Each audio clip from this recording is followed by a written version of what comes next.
बिस्मिल्लाहिर्रहमानिर्रहीम। अस्सलाम वालेकुम नाज़रीन, आप देख रहे हैं मेरे YouTube channel astrologer Mauzam Khan और मैं हूं मौज़म ख़ान।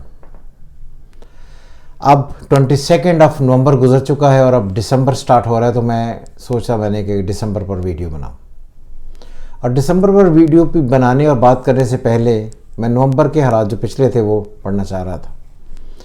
मैंने बहुत सारे लोगों के वीडियोस देखे, आपने भी देखे होंगे। हर एक ने पाकिस्तान की आलमोस्ट जंग लगवा दी थी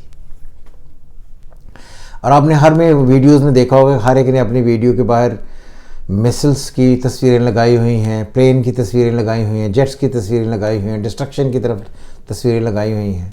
और एक साहब तो ऐसे हैं, अल्लाह की बड़ी मेहरबानी है उन पर, बाबा जी, जो आजकल बहुत मशहूर हुए हैं टीवी पर, और ख़ास तौर पर वो बोल टीवी की वजह से, समी इब्राहिम की वजह से वो आ रहे हैं टीवी पर। मैं ये पूछना चाहता हूँ समी इब्राहिम से और उनसे कि उनकी कोई भी एक रीडिंग आज तक कभी भी ठीक हुई है? मैं तो इस बात पर बड़ा हैरान हूँ कि मैं उनके ख़िलाफ़ नहीं हूँ, मगर ये ऐसे लोग जो जिनकी रीडिंग्स ठीक नहीं होती, ये एस्ट्रोलॉजी की शर्मिंदगी का बायस बनते हैं। और लोग बार बार इस बात पर तनकीद करते हैं कि जी वो जब से वो आए हैं और जब से लोगों ने देखना उन्हें शुरू किया है, वो 2019 स्टार्ट से, 2019 एंड से 2020 से स्टार्ट से वो हर रोज़ पाकिस्तान की जंग और इंडिया की जंग लगवा रहे हैं और कहीं ना कहीं तबाही हो जाएगी। उन्हें इनके अलावा कोई बात ही नहीं आती। तो अल्लाह के वास्ते मैं रिक्वेस्ट करना चाहता हूँ, मैं किसी तौर पर, कतई तौर पर मैं किसी के ख़िलाफ़ नहीं हूँ, कि अगर आपको एक बात की समझ नहीं है या आपको बात समझ नहीं आ रही, या मंडेन एस्ट्रोलॉजी आपको फोटे नहीं है, आपकी ग्रिप नहीं है, तो प्लीज़ उस पर बात ना करें, ताकि इसकी वजह से एस्ट्रोलॉजी शर्मिंदा होती है। यानी कि लोग इस इल्म को डाउट के से देखना शुरू करते हैं और कहते हैं कि जी एस्ट्रोलॉजी एक ऐसा इल्म है जिसकी कोई रीडिंग्स भी ठीक नहीं होती। तो मैं अपनी तरफ से ये दरख्वास्त समी इब्राहिम साहब से करना चाहता हूँ, इस चैनल के वसासत से, कि अगर कोई ये मेरी वीडियो उन तक पहुँचाइए, उनको ये बताए कि अगर आपको कोई एस्ट्रोलॉजी चाहिए तो मैं आपको ऐसे अपने स्टूडेंट दे दूंगा जो उनसे कम से कम, जिनको आप साहब ने आपने रखा हुआ है, उनसे कम से कम 2000% अच्छी रीडिंग्स दे देंगे आपको, और जेन्युइन एस्ट्रोलॉजी उनको समझ भी आएगी और रिजल्ट्स भी जनरेट करेंगे। सो हर दफ़ा वो ये कहते हैं कि जंग लग जाएगी और फिर वो कहीं ना कहीं इस बात का सहारा लेकर उसको पलटते हैं, तो ये बातें ठीक नहीं हैं। इससे इल्म जो है उसकी तज़लील होती है। दूसरी बात, कोई भी एक प्रेडिक्शंस मुझे बता दें उन्होंने की हो और कोई भी एक ठीक हो। 1 साल से अब चैनल पर बातें कर रहे हैं जो कभी भी कोई ठीक नहीं। सो मजाक अपनी जगह रहा, लेकिन चैनल की और व्यूअर्स की एक इल्म पर जो एक नज़र होती है उसकी तनकीद से बचें। दूसरी बात यह है कि कोशिश ये करें कि जेन्युइन एस्ट्रोलॉजी जो है वो उस लोगों तक पहुंचाएं। इल्म पर लोगों के, जिस तरह मैंने कहा कि इनका इंटरेस्ट कम हो रहा है, जिसकी वजह से फिर ये अच्छा नहीं लगता। बहरहाल मैं सिर्फ यही कहना चाहता था, और मेरा कतई तौर पर उनके मैं ख़िलाफ़ नहीं हूँ। मैं सिर्फ ये कहना चाहता हूँ कि क्योंकि जो लोग इस चीज़ को, इल्म को दिफा करते हैं, प्रोटेक्ट करते हैं, उनके लिए काफ़ी अजीब व गरीब है कि आपकी कोई भी एक रीडिंग्स बिल्कुल भी ठीक ना हो और आप रेगुलर बेसिस पर ये बात करते रहें। बहरहाल अब इसको छोड़ें। अब हम करते हैं कि पाकिस्तान के लिए दिसंबर 2020 कैसा होगा। अब दिसंबर की आगाज़ हो चुका है। प्लैनेटरी कंडीशन आपकी पाकिस्तान को पहले ही पता है कि पाकिस्तान का बाय बर्थ 14 अगस्त को सन, सैटर्न, मर्करी, वीनस लियो में इकट्ठा था। मून और मार्स जो हैं वो ऑलरेडी कैंसर में बाय बर्थ थे, जिनको जुपिटर की ट्राइन है, और केतु जुपिटर के साथ बैठा है, राहु जो है वो 10th हाउस में बैठा हुआ। तो ये टोटल प्लैनेटरी कंडीशन है पाकिस्तान की। इस वक्त ये है कि सन अकेला इन सेगिटेरियस में आ चुका है। जो सेगिटेरियस का जो इस वक्त लॉर्ड है, अगर हम उसको देखें तो वो है 10th हाउस में। पाकिस्तान के बाय बर्थ हॉरोस्कोप में 10th हाउस में है। जो इस वक्त है करंट में वो 6th हाउस में है, और इसलिए वो ट्राइन दे रहा है मार्स को और मून को। तो दिसंबर की जब हम वैल्यू निकालते हैं तो दिसंबर यानी कि लियो से 5th house, Leo Virgo, Libra, Scorpio, Sagittarius which is 5th house.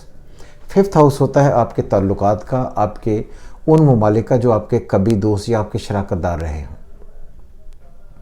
इसलिए ये बात याद रहे कि जो दिसंबर है, दिसंबर में बहुत सारे आपके दोस्त यानी कि पाकिस्तान के दोस्त पाकिस्तान के अगेंस्ट कुछ ऐसा करने जाएंगे या दिसंबर में ही, जिसकी वजह से पाकिस्तान को उनके बयानात से, उनसे, उनके ताल्लुकात से, उनके जो रिस्पॉन्सेस हैं उनसे बंदे पाकिस्तान को ये लगे कि उनका रिस्पॉन्स जो था या उनका जो साथ था वो छूट रहा है। आप इसे सिंपल अल्फाज में ये कह सकते हैं कि पाकिस्तान के लिए जो दिसंबर 2020 है ये मुख्तलिफ ममालिक की तरफ से एक चैलेंजिंग एटमॉस्फेयर लेकर आ सकता है। ताल्लुकात में एक नए एंगल को बढ़ा सकता है। प्रीवियस ताल्लुकात ख़त्म करके एक नए ताल्लुकात की बात की जा सकती है। जैसे फ़र्ज़ करें एक ऐसा रेजोल्यूशन या कोई ऐसी बात जिस पर बहुत सारे दूसरे ममालिक इकट्ठे हों और पाकिस्तान को साइड लाइन कर दिया जाए और मजबूर किया जाए कि पाकिस्तान उनके साथ मिले। इस किस्म के सर्कमस्टेंसेस आपको दिसंबर में देखने को मिलेंगे। और ये बात भी याद रहे कि दिसंबर आखिरी वो महीना है जहाँ पर हमें ये डिसीजन लेने होंगे। जो जनवरी और फरवरी होगा, ये 2 महीने जो करंट गवर्नमेंट इस वक्त रूलिंग स्ट्रेंथ में है, इनके लिए काफ़ी क्रिटिकल होगा। काफ़ी क्रिटिकल होने से मुराद ये कि इन्हें अपनी प्लानिंग्स, स्ट्रेटजी है रीस्ट्रेटेजाइज करना पड़ेगी अपने आप को दूसरे मुल्कों के साथ इकट्ठा करने के लिए। तो इसलिए मुझे लगता है, बार बार मैं ये कहता हूँ, मैंने पहले भी 1 साल पहले भी कहा था कि दिसंबर, स्पेशली जनवरी 2021 और फरवरी 2021, ये 2 महीने ऐसे हो सकते हैं जिसमें नए लॉज, नए कानून, नया सेटअप, नई गेम बनने या नई डिसीजंस की तरफ पाकिस्तान को जाना पड़ेगा। और 2021 हर हाल में कुछ भी कर ले, जो जनवरी से शुरू होगा, जनवरी 21 से लेकर मई जून तक का ये टाइम होगा, इसमें सिस्टम चेंज होगा ही। तो इसलिए सिस्टम चेंज होने से मुराद ये है कि इसमें सदारती निज़ाम आ सकता है। कोई गवर्नमेंट ऐसे डिसीजन ले सकती है कि combined type of Awami government type कोई चीज़ बनने जा रही हो, इसके लिए स्टेप लेने पड़ेंगे। जो इस वक्त रूलिंग पार्टी है उनको अपनी प्लानिंग रिविज़िट करनी पड़े। तो इसलिए मुझे लगता है फ्रैंकली कि 2021 डिफरेंट होगा। और ये जो आने वाले 2-3 महीने हैं, स्पेशली फरवरी के एंड तक का दौर, ये काफ़ी अजीबोगरीब हो सकता है और पाकिस्तान को अंडर प्रेशर किया जा सकता है कुछ बातें मनवाने के लिए। मैंने पहले भी एक दफ़ा कहा था, अगर आपने मेरी वीडियोस देखी हों, कि जो सारे गल्फ़ वाले हैं ये इसराइल को मान लेंगे। और अब इसराइल ने अपने आप को मनवाना शुरू कर दिया है। तो हो सकता है कि दिसंबर एंड जनवरी, क्योंकि जनवरी में सैटर्न इन कैप्रिकॉर्न होगा विद जुपिटर विद सन, तो आई थिंक जनवरी ऐसा महीना होगा जिसमें पाकिस्तान पर बहुत ज़्यादा दबाव डाला जाए कि आपको हर हाल में इसराइल को मानना चाहिए, मानने की तरफ जाना पड़ेगा। यहाँ पर कुछ ऐसा इख्तलाफ गवर्नमेंट के दरमियान हो सकता है, लोगों के दरमियान ऐसा हो सकता है जिसकी वजह से गवर्नमेंट को काफ़ी सारी परेशानियों दिखनी पड़े। बहरहाल अभी 2021 जब स्टार्ट होगा 22 दिसंबर, तो फिर मैं 2021 की रीडिंग बनाऊंगा, हम आपसे शेयर करेंगे। लेकिन ये जो दिसंबर है ये इस एतबार से काफ़ी ज़्यादा क्रिटिकल होगा कि दूसरे ममालिक आप पर अपने, Jupiter deals with agreements, Jupiter deal with legal signatures, Jupiter deal with legal documentation, Jupiter deal with correspondence. और ये जो तमाम सारी चीज़ें हैं इनकी तरफ से एक नया एस्पेक्ट उभरने वाला है दिसंबर में। यही सारा कुछ होगा। जंग वंग लगने का कोई चांस नहीं है, अभी कोई ऐसा सिनेरियो नहीं है। और जो लोग पहले भी जंगों के बातें करते थे कि अक्टूबर में जंग लग जाएगी और यूँ हो जाएगा और ये हो जाएगा वो हो जाएगा, मैंने तब भी कहा था कुछ नहीं हुआ, ना होना है।